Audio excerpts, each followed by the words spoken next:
Hey, what's going on, you guys? What's going on to my YouTube Prognosticators and to all my YouTube fans everywhere? TJ Harman here for you on YouTube, over the _ for you on Twitter. And these are my final thoughts in Super Bowl 52 of the 2017-2018 NFL season. As you see in front of you, the Philadelphia Eagles as your Super Bowl champions as they went to defeat the New England Patriots in Super Bowl 52, 41-33. And I told all of you guys, don't sleep on foes. Never sleep on foes. I told you all that, and there's the results. This happened to have been the second highest Super Bowl score in NFL history.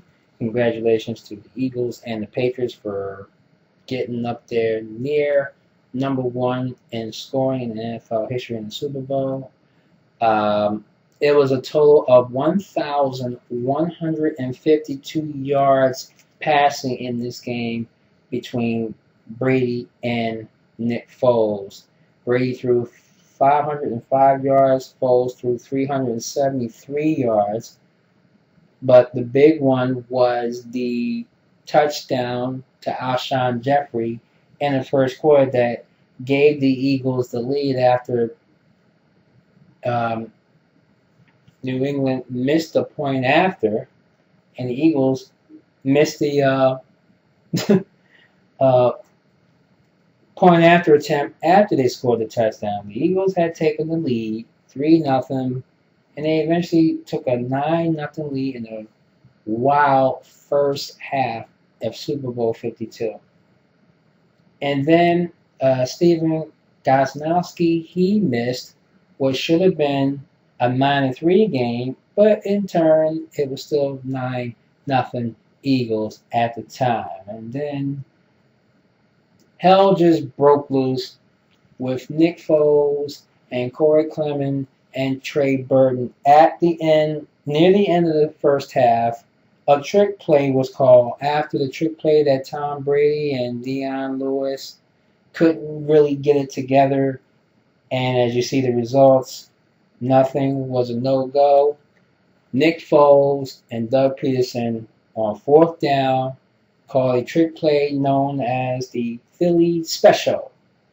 Yes, this Philly Special was thrown in from one of the Canadian teams in the CFL, and also the Detroit Lions did it to the Green Bay Packers. I think it was this season, or was it last? But yeah. So Doug Peterson threw out the Philly Special to Nick Foles that Clemens started, tossed it to Burton, and then gave it to Nick Foles for what was a 4-yard catch. Clean touchdown. Oh, heavens, I was out of my mind when that happened. So, yeah, the Eagles was up by 12. The Eagles was up by 10. I think the score was 22-12 at the time. So, yeah, Eagles was really lighting up that scoreboard. So, yeah. And Gronk, still the man, caught two touchdown passes, I believe it was, especially 2 in the third quarter, that made the game really, really close. And he did score the go-ahead touchdown, which everybody thought was a go-ahead touchdown. But it turned out, oh my goodness, no, you did not just do that on my phone, you knucklehead. Anyway, I hate people when they do that. So, everybody thought the Patriots was just about to end the game. But nope. Eagles came back. 2 touchdowns. One, of course, the one with Corey Clement with the catch, which most people say he bobbled the ball and didn't have control. And he most certainly did have control. And he had both feet on the ground. And right there, touching before he went out of bounds. And then the other one to Zach Ertz. When he caught the ball, he became, instead of a receiver, he became a runner, and he wound up running. There was nobody covering him, and he fell to the ground, but he already had broke the plane, which caused the ball to come out. That was a touchdown. Most people did not believe it, but I did. So did the refs. Bam, bam, boo. And believe it or not, I told somebody that this could be a WWE scripted Super Bowl where the champs could get screwed. Somebody said, yeah, they got screwed. No, they didn't. They didn't get screwed. It just turns out Doug Peterson outcoached Bill Belichick. Nick Foles, even though he had less yards thrown than Tom Brady, played a hell of a lot better than TB12. So, yeah.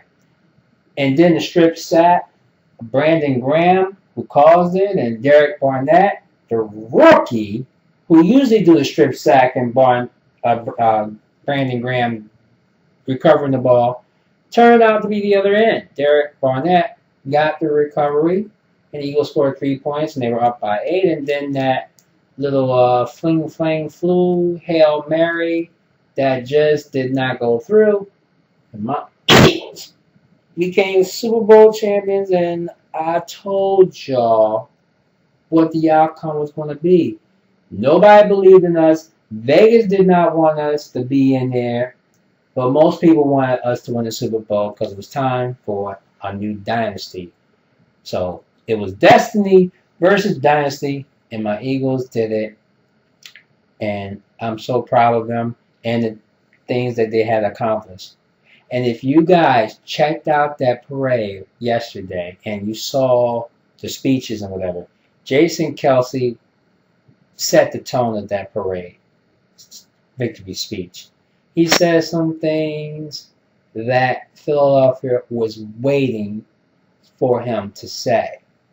With everybody, these naysayers saying that Ajayi can't run, Foles can't quarter, Peterson can't coach, Johnson can't block, Vitae can't play, and the maturity and Halavu of Vitae was quite extraordinary. I mean, absolutely dominated that Patriot offense, defense.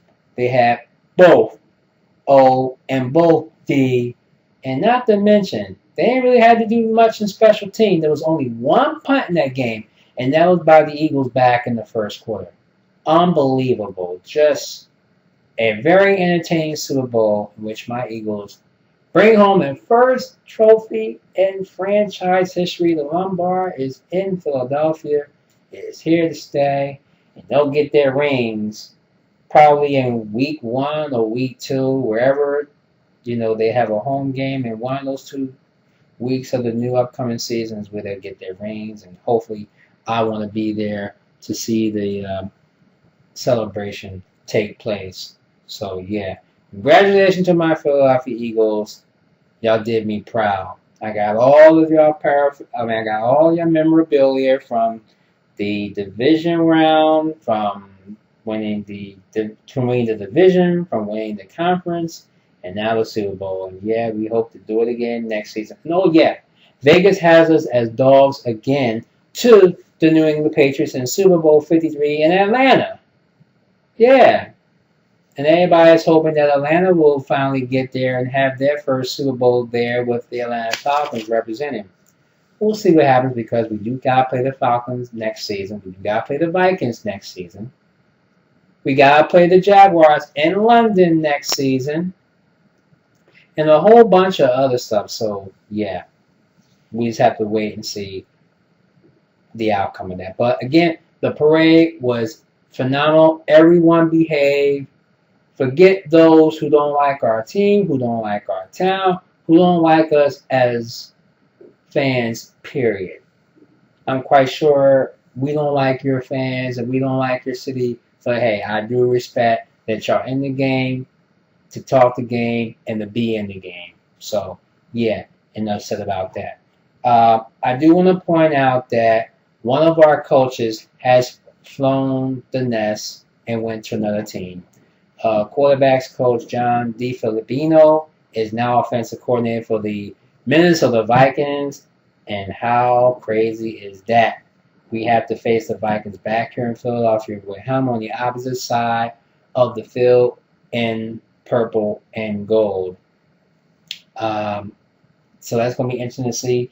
And our offensive coordinator, Frank Reich, he was interviewed by the Indianapolis Colts, and he could be the next coach in line to be gone to be new head coach of the Indianapolis Colts. Probably by next week, we'll probably hear something about that. So more to come on that. And Josh McDaniels, he withdrew trying to be head coach of the Indianapolis Colts because I kind of suspect with Brady coming back, he probably wants revenge on their loss to the Eagles. So, yeah, I kind of suspect something like that as well.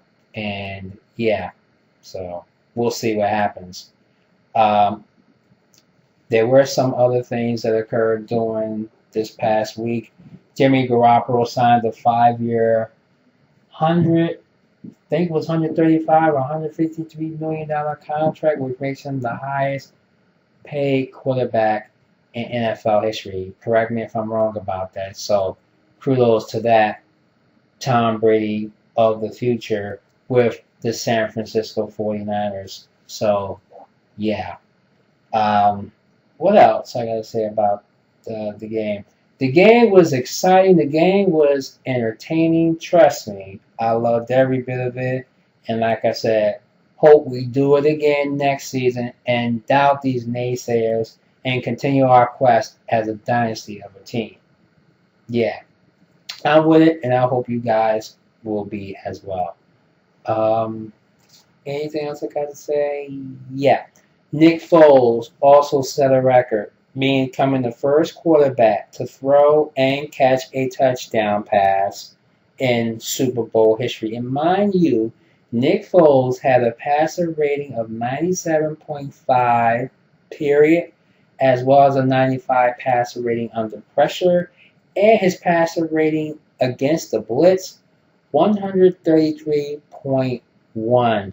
That is highly unheard of, especially with a quarterback who's only in his first season as a Super Bowl quarterback, but second time in the playoffs, but first in the big game. So, Tom Brady is 4-2 versus the Eagles in his career. Philly still leads the series 8-6. Pats are 15-1 now, and games which teams, they're 15-1 in the playoffs against teams that they have not seen in the regular season. The Patriots also had 3 receivers who had receptions that went over 100 yards, that being Chris Hogan, Danny Amendola, and Rob Gronkowski. And once again, as I told you, the Eagles and Patriots set a Super Bowl record of throwing passings for over 1,000 yards, 1,152 to be exact. So Eagles and Patriots making history in Super Bowl 52. But the big catch of the thing was my Eagles. See it right there on the screen. Super Bowl champions. Nothing but love for you guys. Nick Foles, I think he will stay as a Philadelphia Eagle, even though he has 1 year left on his contract. And I'm hearing all the rumors saying that he might fly the coop and join the Minnesota Vikings. I would hope not, but this is a business, so you have to do what you have to do.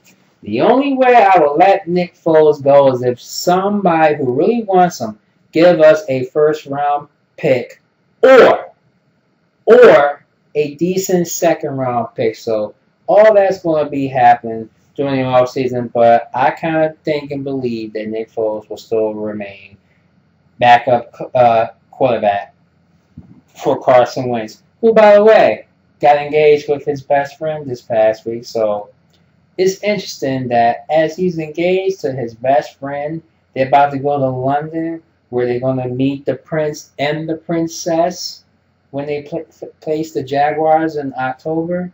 Oh man, that's going to be something really everyone is expecting to go down as they meet Prince and Princess and the 2 soon-to-be newlyweds who got engaged this week. So yeah, how fun that will be in October when the Eagles and Jaguars face each other at Wembley Stadium. So, yeah. Alright, so I guess that is about it of my recap of the Super Bowl 52. I had a great season. I hope I have another season like this next season. Shouts again goes to one of my YouTube prognosticators, Andrew Warren, who is a New England Patriot fan. Team fell short, but I told him that we would do it. No, he said that no, we're going to do it. I said, no, I think we got it this time. So, yeah, kudos to you and your team. Hope your team figures something out during the offseason. And best wishes for Brandon Cooks, who suffered a head injury at the hands of Malcolm Jenkins after he caught the ball but tried to go someplace but ran right into Malcolm Jenkins. So, again, speedy recovery for Brandon Cooks. Also, want to give shout-outs to all my other YouTube prognosticators. Justin, Gio, Chris, Billy B, Corey, Logan, a few others I have not mentioned. I apologize. Oh, Half Moon, Steven, yeah, Martin Wong, a.k.a. Matt the Fanatic, and anyone else that I did not mention, I apologize. There's too many of you. We had a blast, and I will hope to continue to do this because now we are under this new YouTube monetization program beginning the next several days, which we won't be getting paid to do what we do. But I like to do this for fun, so yeah, I just have to see what else is there that I could do to get my money's worth and keep my subscribers and keep my viewership going on. So, yeah, check out for that. Check us out on our YouTube Prognosticators page on Facebook. We're going to be talking about the draft coming up as well as the combine and all that good stuff. So check our YouTube page out with our Facebook Prognosticators, YouTube Prognosticators page, which is on Facebook. And check out their YouTube page as well. The link is down there, down below. Post your comments. If you like this video, click that thumbs up. I appreciate you guys very much for joining me for my sixth, maybe it's my sixth season. I can't even keep count, but I had a blast. Thank you guys for watching me. TJ Harman here on YouTube, over_Ralph for you on Twitter. And we shall do this again in the next several months to come. And, of course, stay tuned for more in the next video, whenever that will be. Thanks again for watching me, guys, this season, and I will check you guys out during the off season, whatever. Until then, take it easy, and I will see you guys later. Peace out.